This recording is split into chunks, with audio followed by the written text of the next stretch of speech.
The door slammed shut behind Cordelia Whitmore with such force that the baby in her arms startled awake, his tiny fists flailing against the rough wool blanket.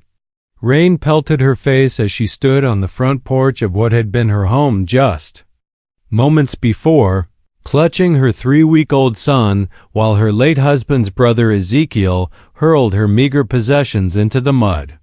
"You got 10 minutes to collect what's yours and get off Whitmore land," Ezekiel spat, his wife Prudence standing behind him with arms crossed and a satisfied smirk. "Josiah's dead, and this farm belongs to Blood family now." Cordelia's legs trembled, but she kept her voice steady. "Josiah left me this house in his will." "You know that." "Will got burned in the kitchen fire last week," Prudence said sweetly. "Tragic accident. Now there's nothing saying you got any claim here." The lie hung in the air like smoke from a funeral pyre.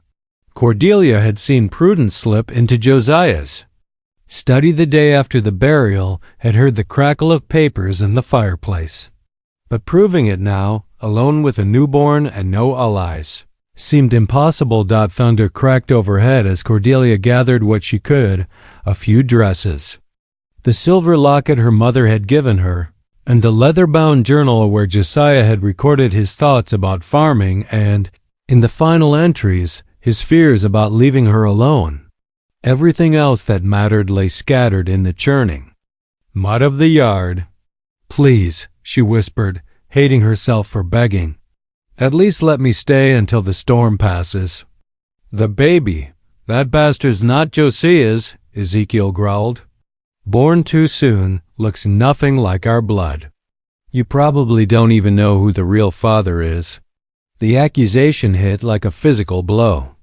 Little Matthias had indeed arrived early, but any fool could see Josiah's gentle eyes and stubborn chin in the child's face.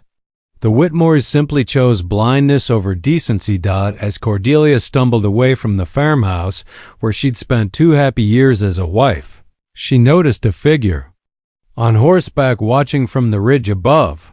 Even through the rain, she could make out his broad shoulders and the way he sat his horse like he'd been born in the saddle. Caspian Thorne, the territory's most successful rancher, owned everything from the river to the mountains. She'd seen him at church but never spoken to him men-like. Thorne didn't notice struggling farmers' wives, yet something in his stillness suggested he'd witnessed the entire humiliating scene. Cordelia forced herself to walk with dignity toward the main road, though she had no destination in mind. The nearest town lay 15 miles away, and she had barely $3 sewn into her dress hem. The baby's breathing came quick and shallow against her chest, his small body already growing cold despite her attempts to shield him from the elements. Behind her, she heard Ezekiel shouting something about good riddance, but the words were lost in the wind. Ahead lay only uncertainty and the growing darkness of a storm that showed no signs of ending. The covered wagon caught up to Cordelia when she'd walked barely a mile down the muddy road. Her boots had begun to leak, and Matthias was crying with the persistent wail of a hungry infant. Through the rain, she heard the steady clip-clop of hooves and the creak of well-oiled wheels. "Mrs. Whitmore." Caspian Thorne's voice carried easily over the storm as he pulled his team to a halt beside her. "Climb up." She turned to face him, water streaming from her hair. Up close she could see the weathered lines around his gray eyes, and the silver threading through his dark beard. He was older than she'd realized, perhaps 40 to her 23, but his presence radiated the kind of steady strength that came from years of hard decisions and harder work. "I can manage," she said, though her voice shook with cold and exhaustion. "No, you can't." He swung down from the wagon seat with fluid grace and was beside her before she could protest further. "That baby needs warmth and shelter. You both do." Without waiting for permission, he took her bundle of possessions and tossed it into the wagon bed, then helped her climb onto the seat. His hands were gentle but firm, and she caught the scent of leather and pine that seemed to cling to his clothes. "Where were you planning to go?" he asked as he took up the reins.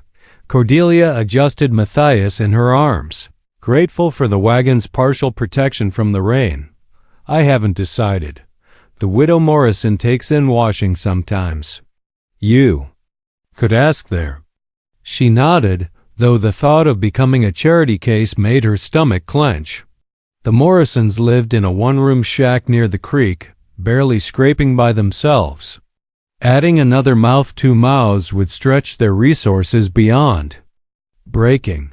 They rode in silence for several minutes before Caspian spoke again. I saw what happened back there. The Whitmores always were a sorry excuse for Christian folk. You don't know the whole story, Cordelia said carefully. I know enough. His jaw tightened. I know Josiah was a good man who worked himself to death, trying to make that rocky soil produce. I know he loved you something fierce. Anyone with eyes could see that. And I know that baby's got his nose. The unexpected defense brought tears to Cordelia's eyes. For 3 weeks, she'd endured whispered speculation about Matthias's parentage, cruel jokes about his early arrival, and pitying looks from neighbors who seemed to enjoy her fall from modest respectability. Thank you, she whispered. Nothing to thank me for yet. Caspian guided the horses around a deep puddle. Question is, what do you plan to do now? Find work. Find a place to live. The words sounded hollow even to her own ears. With a newborn? Most folks won't hire a woman with a baby, especially one they think might be. He let the sentence hang unfinished. Cordelia's cheeks burned. She knew exactly what people thought, had seen it in their sideways glances and pursed lips. A young widow with a questionable child was damaged goods in their community. Then I'll go somewhere else. Somewhere people don't know me. Running won't solve anything. Besides, you don't have the money to start over. His bluntness stung because it was true. She had nothing, no family to turn to. No skills beyond keeping house and tending a small garden, no resources except her willingness to work. As they approached the Morrison place, Caspian pulled the wagon to a stop. Through the rain, they could see smoke rising from the chimney and lamplight glowing in the windows. It looked warm and welcoming, but Cordelia knew the reality would be far different. I have another idea, Caspian said suddenly. But you might not like it. She turned to study his profile, noting the firm set of his mouth and the way his fingers gripped the reins. What kind of idea? The kind that would solve both our problems. Caspian's ranch house sprawled across a gentle rise like a sleeping giant, its wide porches and tall windows glowing warmly against the stormy night. Cordelia had never been inside, but she'd heard the stories imported furniture from back east. A kitchen larger than most people's entire homes, and enough land to graze 1,000 head of cattle. Now she sat at his massive oak table, Matthias, finally sleeping in her arms after a feeding, while Caspian poured coffee from a pot that could have served a dozen people. The contrast between her current surroundings and her desperate situation just hours earlier felt almost dreamlike. You haven't heard my proposal yet, Caspian said, settling into the chair across from her. I'm listening. He studied her face for a long moment, as if weighing his words carefully. I need a wife. You need a home and protection for your son. It could be a practical arrangement, nothing more than a partnership if that's what you prefer. The coffee cup trembled in Cordelia's hands. Mr. Thorne, I barely know you. Call me Caspian. And you're right. We don't know each other, but I've watched you at church, seen how you cared for Josiah when he was ailing, noticed how you carried yourself with dignity even when times were hard. He leaned back in his chair. I've been alone on this ranch for 15 years, since my first wife died in childbirth. I'd given up on the idea of family until I saw you standing in that rain tonight. This is very sudden. Life's sudden. Death's sudden. Sometimes you have to make quick decisions or lose your chance altogether. His gray eyes held steady on hers. I'm not asking for love, Cordelia. I'm offering security. She looked around the well-appointed kitchen at the sturdy walls and gleaming surfaces that spoke of prosperity and permanence. It was everything she'd lost when Josiah died, everything she wanted to provide for Matthias, but the price, what would you expect from me? Help with the house, companionship, someone to share meals with and talk to in the evenings. He paused. Children, if you're willing, though I'd never force the matter. And if I'm not willing, then we'd be partners and nothing more. I'd provide for you and the boy, and you'd have the protection of my name. The Whitmores couldn't touch you then. The offer was generous beyond anything she dared hope for, yet something held her back. Perhaps it was the memory of what she'd shared with Josiah, the slow-building affection that had grown into deep love over their courtship, the joy of choosing each other freely. This arrangement, however practical, felt like settling for less than her heart deserved. I need time to think, of course. Caspian rose and moved to the window, gazing out at his vast holdings. There's a guest room upstairs. You and the baby can stay as long as you need to decide. People will talk. People always talk. The question is whether you care more about their opinions or your child's future. He was right, of course. Matthias's welfare had to come first, regardless of her own feelings or the community's judgment. Still, accepting Caspian's protection felt like admitting defeat, acknowledging that she couldn't survive on her own. Why me? She asked suddenly. You could marry any unmarried woman in the territory. Someone younger, someone without complications. Caspian turned from the window, and she saw something vulnerable flicker across his features before he composed himself again. Because you understand loss. Because you know what it means to fight for something you love. And because ... double quotes, he hesitated. Because I think we could build something good together, given time. Thunder rumbled overhead, reminding Cordelia of the storm she'd escaped and the uncertain weather ahead. Outside these walls lay poverty, judgment, and the constant struggle to provide for her son. Inside lay safety, respect, and the chance for a different kind of life. I'll give you my answer. In the morning, she said finally. Caspian nodded. That's all I can ask. As he showed her to the guest room, Cordelia caught herself noticing the careful way he handled Matthias when she passed the baby to him briefly, the gentleness in his rough hands. Perhaps there were different kinds of love, different paths to happiness. Perhaps settling wasn't always settling. Dawn broke clear and cold over the Thorn Ranch, painting the distant mountains in shades of rose and gold. Cordelia stood at the guest room window, watching Caspian move among his horses in the corral below. His movements were efficient and sure, speaking to years of experience with the animals under his care. Even from a distance, she could see how the horses responded to him, alert but unafraid, respecting his authority while trusting his touch. Matthias stirred in the makeshift cradle Caspian had fashioned from a dresser, drawer, and soft blankets. The baby's eyes, so like his father's, seemed to study her face as if he understood the weight of the decision she faced. A soft knock interrupted her thoughts. Mrs. Whitmore? I've brought breakfast. The voice belonged to Luz, Caspian's housekeeper, a middle-aged Mexican woman whose dark eyes held warmth and wisdom in equal measure. Please, come in. Luz entered carrying a tray laden with eggs, bacon, fresh biscuits, and milk still warm from the cow. The feast seemed almost obscene after the meager meals Cordelia had grown accustomed to during Josiah's final illness and the week since his death. Senator Caspian, he told me about your troubles, Luz said as she set the tray on a small table. He is a good man, that one. Lonely, but good. You've worked for him long?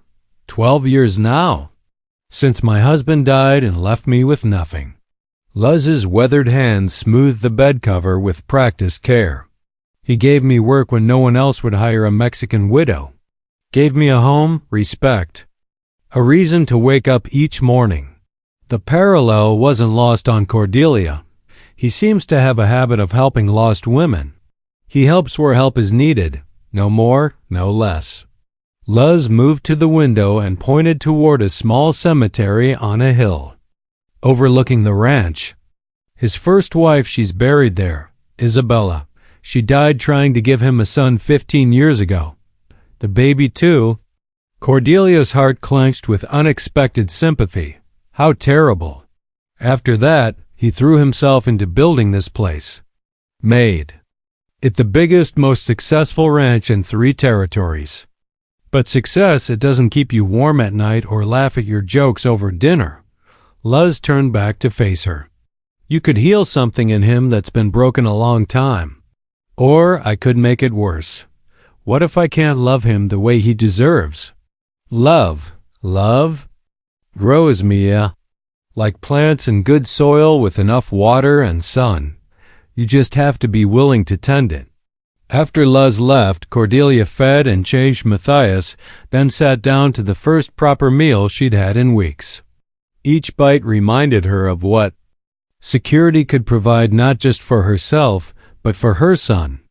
As she ate, she found herself imagining Matthias growing up on this ranch, learning to ride and rope, having space to run and play, receiving the education Caspian's wealth could provide. The sound of approaching hoofbeats drew her back to the window. A rider was coming up the long drive at a gallop, and even at a distance, Cordelia could see it was Ezekiel Whitmore. Her blood ran cold by the time she made her way downstairs with the baby. Ezekiel was already dismounting in front of the house, his face red with anger and exertion. Caspian stood on the porch, arms crossed, presenting an imposing figure in his work clothes and boots. You got no right to harbor that woman, Ezekiel shouted, pointing an accusing finger toward the house. She owes money on Josiah's debts, and I mean to collect. Funny how those debts didn't exist yesterday, Caspian replied evenly. They exist now. $300 for supplies and medical bills. Cordelia's heart sank. $300 might as well have been $3,000 and impossible. Some that would keep her trapped in Ezekiel's web forever, even if that were true, Caspian said, his voice taking on a dangerous edge. Any debts would be the estate's responsibility, not hers. She's got nothing to prove ownership of anything. No will, no papers, nothing. From the doorway, Cordelia watched the exchange with growing dread. This was exactly what she'd feared, that her problems would become Caspian's problems, that her past would contaminate his future. Then Caspian spoke 4 words that changed everything. She's going to be my wife. The silence that followed Caspian's announcement stretched like a taut rope ready to snap. Ezekiel's face cycled through expressions of shock, anger, and calculating greed before settling into a cold smile. Well now, that changes things considerably. He removed his hat and smoothed his thinning hair with mock politeness. Congratulations to you both. When's the happy occasion? Tomorrow, Caspian said without hesitation. Judge Morrison can perform the ceremony after church service. Cordelia's breath caught. She hadn't even given him her answer yet, but something in his steady confidence told her he already knew what it would be. The certainty in his voice made her spine straighten with sudden resolve. Tomorrow, she echoed, stepping onto the porch. With Matthias in her arms, Ezekiel's smile widened into something predatory. Then I suppose I should offer my congratulations to my new. What would that make you? Sister-in-law once removed? He chuckled at his own joke. Of course, there's still the matter of those debts. Husband's responsible for wife's debts under territorial law. Only if there are actual debts, Caspian replied. Not made-up claims from greedy relatives. I got receipts. I'm sure you do. All dated yesterday or later, no doubt.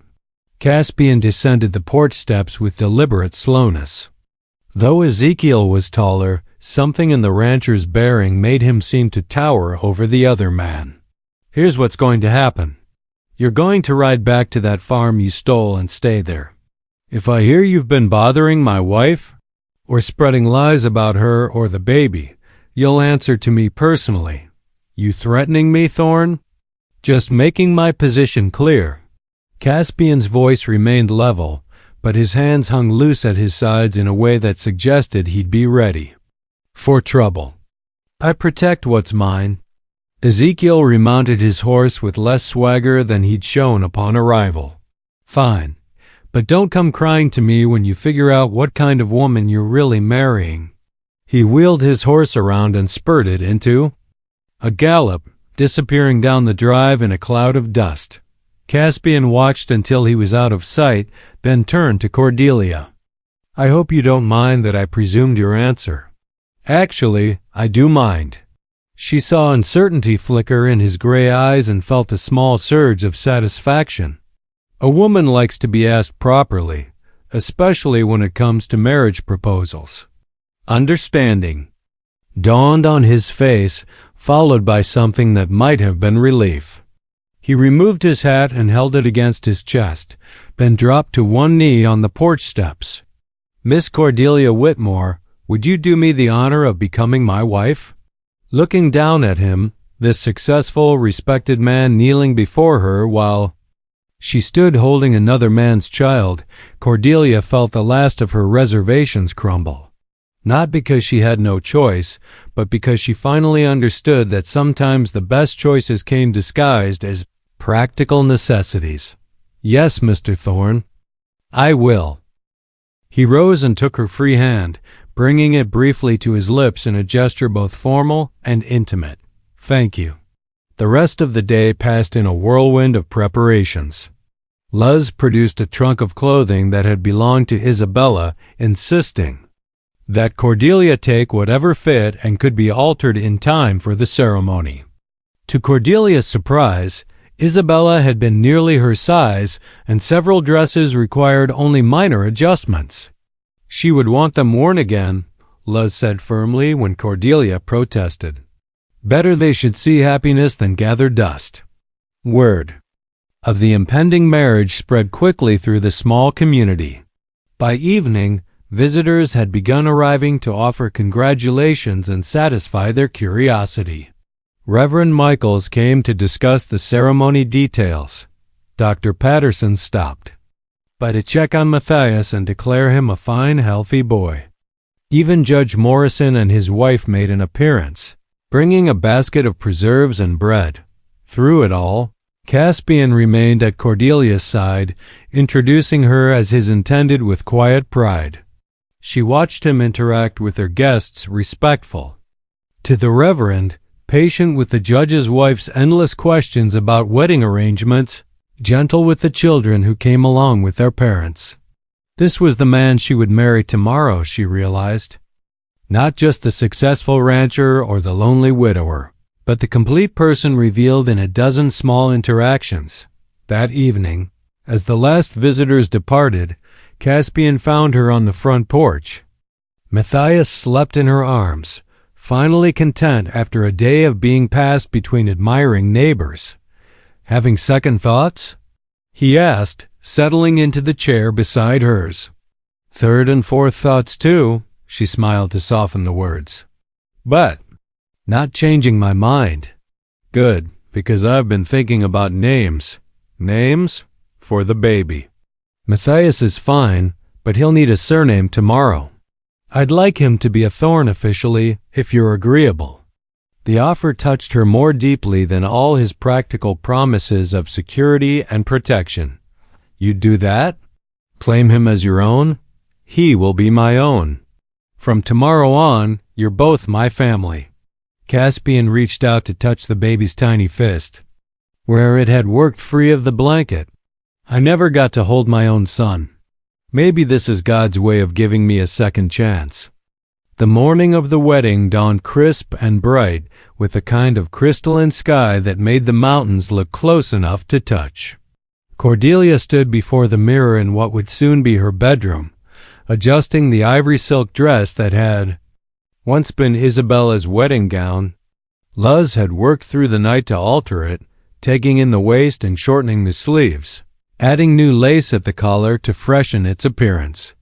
"You look beautiful, Maya," Luz said, fastening a string of pearls around Cordelia's neck, "like a princess in one of my grandmother's stories."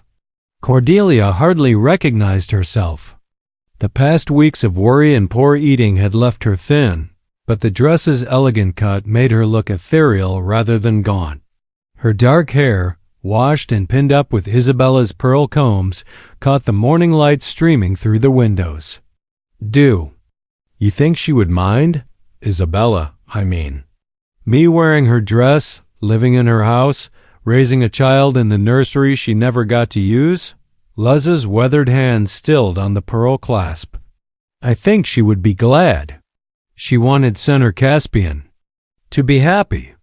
This dress, it should celebrate love, not gather dust in a trunk. A knock at the door interrupted them. "Ladies, the carriage is ready," came Caspian's voice from the hallway. "Just a moment," Luz called back, then turned to Cordelia with a small, wrapped package. "Something old and borrowed Isabella's pearls. Something new, the lace at your collar. Now you need something blue." She pressed a tiny blue ribbon into Cordelia's hands. "For the baby's blanket. So he knows he belongs to this family, too." Downstairs, Caspian waited in his best suit, his dark hair still damp from washing and his face freshly shaven. When he saw Cordelia descending the stairs, something shifted. In his expression, a warmth she hadn't seen before, as if he were seeing her truly for the first time. "You're beautiful," he said simply. Offering his arm. The drive to town took 30 minutes, with Matthias sleeping peacefully in Cordelia's arms and the autumn countryside rolling past in shades of gold and rust.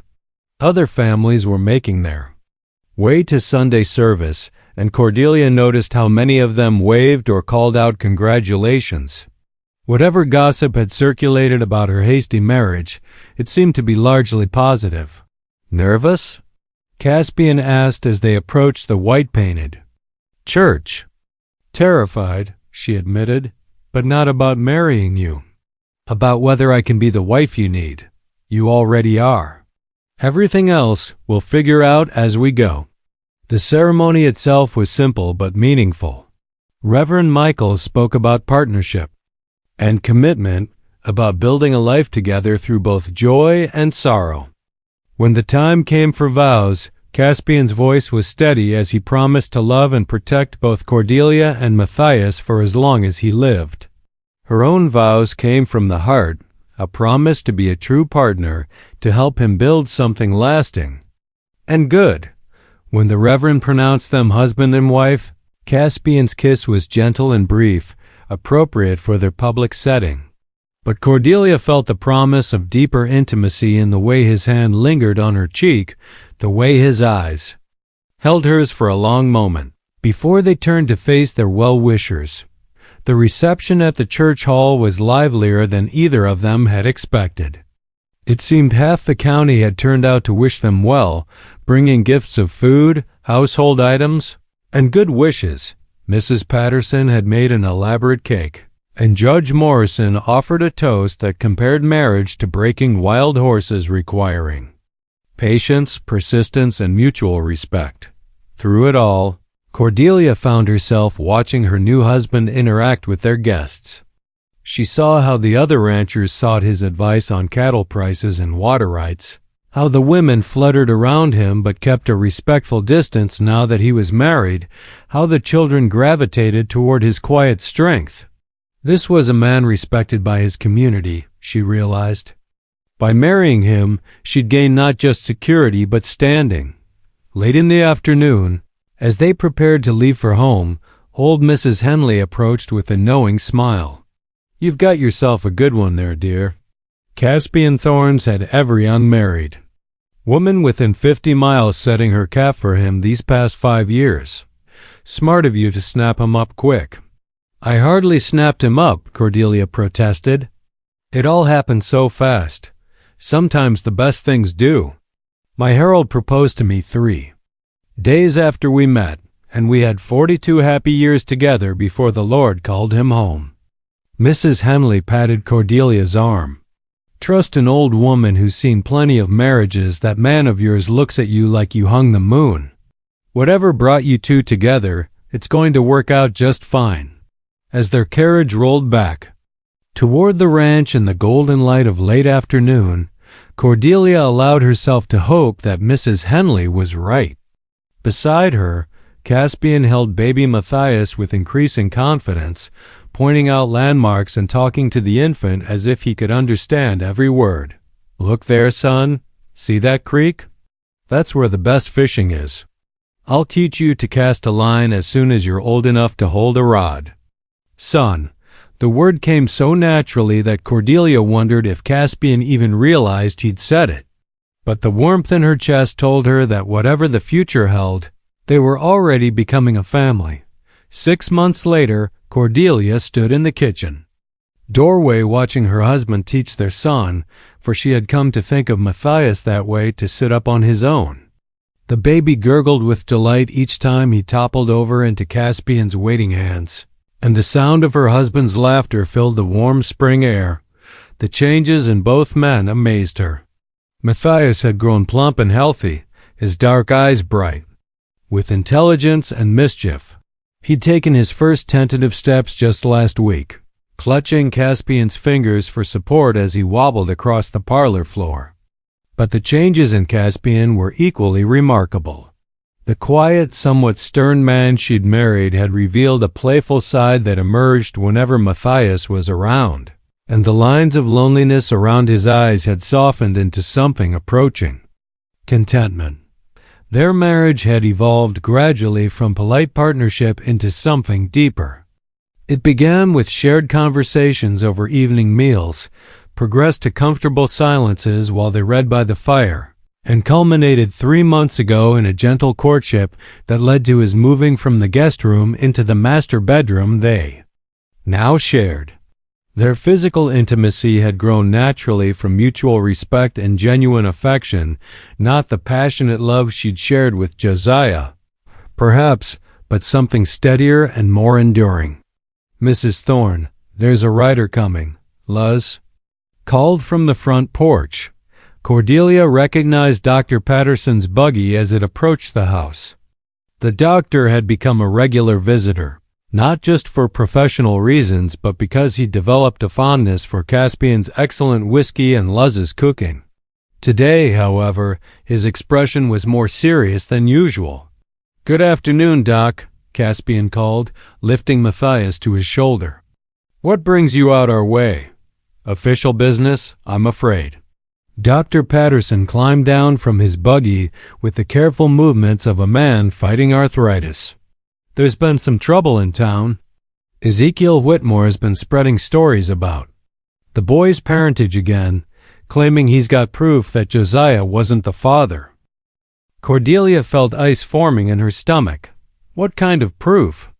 "Says he found a letter from Josiah expressing doubts about the timing of the pregnancy. Claims Josiah confided his suspicions to him before he died." The doctor's weathered face creased with disgust. "Course, nobody's seen this letter except Ezekiel, and he's mighty protective of it." "Because it doesn't exist," Caspian said flatly. "Maybe not. But some folks are starting to listen. There's talk of challenging Matthias's right to inherit anything from the Whitmore estate, not that there's much left after Ezekiel got through with it." Cordelia sank onto the porch steps, her legs suddenly unsteady. She'd thought this nightmare was behind them, that marriage to Caspian had put her beyond Ezekiel's reach. But apparently, his vindictiveness knew no bounds. "There's more," Dr. Patterson continued reluctantly. "He's petitioning the territorial court to have the boy's birth records amended. Claims the father's name should be listed as unknown." "Over my dead body," Caspian growled. "That might not be necessary." The doctor reached into his coat pocket and withdrew a folded paper. "I took the liberty of reviewing my own records from when Josiah was sick. Found something interesting." He handed the paper to Cordelia, who unfolded it with trembling fingers. It was a medical report in the doctor's careful handwriting, dated 2 months before Matthias's birth. "What does it say?" Caspian asked, moving to read over her shoulder. "It's my notes from treating Josiah's lung fever. Right there in the middle, I wrote about his excitement over becoming a father." Dr. Patterson pointed to a specific line. "See where it says, 'Patient reports wife is with child, due in early spring. Expresses great joy and anticipation despite his own declining health.'" Cordelia looked up from the paper with tears in her eyes. "He was happy about the baby?" "Over the moon. Talked my ear off about names and cradles and how he hoped for a son to carry on the family name." The doctor's voice softened. "That was in January, ma'am. If he'd had doubts about the child's parentage, he sure wasn't sharing them with his physician." Caspian took the paper and studied it carefully. "This would hold up in court? Better than some mysterious letter nobody's seen. Plus, I've got 3 other families who heard Josiah talking about the baby during his last months. The Andersons, the McClures, and Judge Morrison himself all remember conversations where Josiah expressed his excitement about becoming a father." The relief that flooded through Cordelia was so intense it left her dizzy. For months, she'd carried the weight of Ezekiel's accusations, the nagging fear that even Caspian might someday question Matthias's parentage. Now, finally, she had proof of what she'd always known, that Josiah had loved and claimed his son from the moment he learned of the pregnancy. "Thank you, Dr. Patterson. This means more than I can say. Just doing my duty. That boy deserves to know the truth about his heritage, even if his legal father is the man raising him now." The doctor smiled at Caspian. "Though I'd say he's got the best of both worlds, Josiah's bloodline and your guidance." That evening, after Matthias was asleep in his crib, Cordelia found Caspian on the front porch staring out at the mountains. The spring air carried the scent of wildflowers and new grass, and somewhere in the distance, cattle lowed softly in the gathering dusk. "Penny for your thoughts," she said, settling into the chair beside him. "I was thinking about names. Family. Names and what they mean." He turned to face her, his expression thoughtful. "Matthias will always be a Whitmore by blood, and that's important. But he's a Thorne by choice now, by love. Maybe that's even more important. And what about our other children? The ones we might have someday?" Caspian's eyes lit with surprise and pleasure. "Are you saying, not yet, but someday, I hope?" She reached for his hand, intertwining their fingers. "I want Matthias to have brothers and sisters who share his last name and his home. I'd like that too, more than I can say." They sat in comfortable silence as the stars emerged overhead, each lost in dreams of the future they were building together. Behind them, through the open windows, they could hear Luz humming as she finished the evening dishes, and from upstairs came the soft sounds of a baby sleeping peacefully in a home filled with love. It wasn't the life Cordelia had planned when she married Josiah Whitmore in what seemed like another lifetime.